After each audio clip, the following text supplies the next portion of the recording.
আপনারা দেখেছেন যে প্রাক্তন পার্লামেন্ট সদস্য ডাকসুর প্রাক্তন বিপি বিশেষ করে বাংলাদেশ আওয়ামী লীগের সাংগঠনিক সম্পাদক আখতারুজ্জামান সাহেবকে আজকে এই মামলায় সম্পৃক্ত করে 7 দিন রিমান্ড চাওয়া হয়েছিল।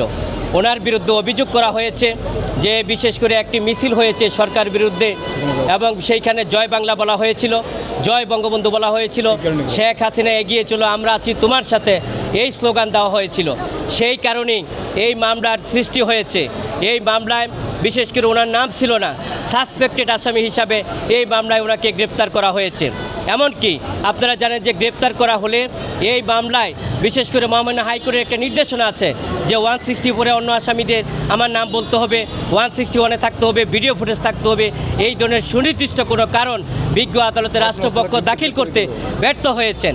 সেই কারণে যে আজকে রিমান্ড চাওয়া হয়েছে এবং সেই রিমান্ড চাওয়াটাই অযৌক্তিক হয়েছে এবং বিজ্ঞ আদালত যে 3 দিনের রিমান্ড মঞ্জুর করেছেন সেখানে আইনের শাসন প্রতিষ্ঠিত হয়নি, আমরা ন্যায় বিচার হতে বঞ্চিত হয়েছি। বিশেষ করে উনি ছাত্র রাজনীতির কিংবদন্তি ছিলেন, বারবার বিশেষ করে ডাকসুতে 2বার জিএস নির্বাচিত হয়েছিলেন, ডাকসুতে 1বার বিপি নির্বাচিত হয়েছিলেন। ঢাকা বিশ্ববিদ্যালয়ের 100 বছরের ইতিহাসে এই রেকর্ড আর কেউ ভঙ্গ করতে পারে নাই। 2বার জিএস, 1বার নির্বাচিত বিপি হয়েছিলেন উনি।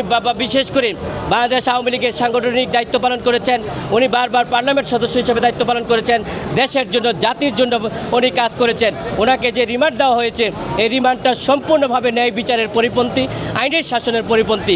আমরা এর এগেইনস্টে উচ্চ আদালতে যাব, আমরা আশা করি উচ্চ আদালতে আমরা ন্যায় বিচার পাবো, তাহলে আইনের শাসন প্রতিষ্ঠিত হবে বলে আমি মনে করি।